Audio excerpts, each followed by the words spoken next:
ಕಲಬುರಗಿಯಲ್ಲಿ ಇಂದು ನಡೆದಂತಹ ಸಚಿವ ಸಂಪುಟ ಸಭೆಯಲ್ಲಿ ಸಿಎಂ ಸಿದ್ದರಾಮಯ್ಯ ಮತ್ತು ಸಚಿವರುಗಳು ಸೇರಿ ರಾಯಚೂರು ನಗರಸಭೆಯನ್ನು ಮಹಾನಗರ ಪಾಲಿಕೆಯಾಗಿ ಮೇಲ್ದರ್ಜೆಗೆ ಏರಿಸುವ ನಿಟ್ಟಿನಲ್ಲಿ ನಿರ್ಧಾರ ಕೈಗೊಂಡಿದ್ದರು. ಇನ್ನು ಸಭೆಯ ನಂತರ ಮಾಧ್ಯಮದೊಂದಿಗೆ ಮಾತನಾಡಿದ ಸಿಎಂ ಸಿದ್ದರಾಮಯ್ಯ ಅವರು ಮಹಾನಗರ ಪಾಲಿಕೆ ಮಾಡಲು ಸರ್ಕಾರ ಅಸ್ತು ಎಂದಿದೆ ಎಂದು ಮಾಹಿತಿ ನೀಡುವ ಮುಖಾಂತರ ಮಹಾನಗರ ಪಾಲಿಕೆಯಾಗಿ ಘೋಷಣೆ ಮಾಡುತ್ತಿದ್ದಂತೆ ಇತ್ತ ರಾಯಚೂರು ನಗರದಲ್ಲಿ ಸಂಭ್ರಮ ಮನೆ ಮಾಡಿತ್ತು. ಕಾಂಗ್ರೆಸ್ ಮುಖಂಡರು ಮತ್ತು ಕಾರ್ಯಕರ್ತರು ಸೇರಿ ಈ ಒಂದು ನಗರದ ಸೂಪರ್ ಮಾರ್ಕೆಟ್ ಮತ್ತು ಅಂಬೇಡ್ಕರ್ ವೃತ್ತದಲ್ಲಿ ಸಿಹಿ ಹಂಚಿ ಪಟಾಕಿ ಸಿಡಿಸುವ ಮೂಲಕ ಸಂಭ್ರಮಾಚರಣೆ ಮಾಡಿದರು.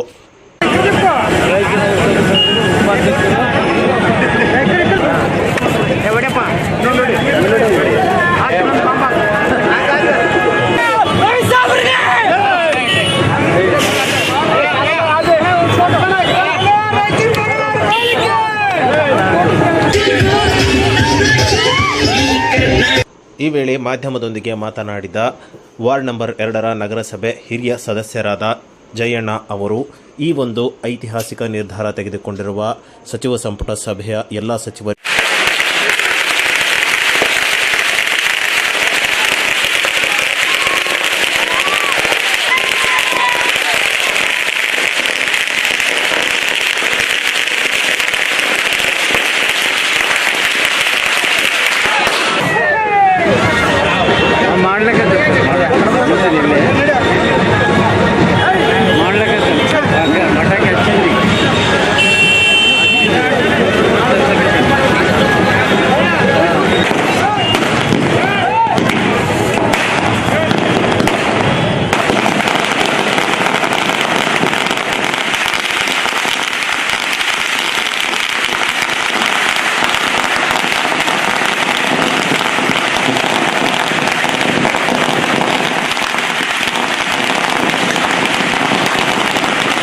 जय जय जय जय जय कृष्णम जय जय जय कृष्णम जय जय जय शरणम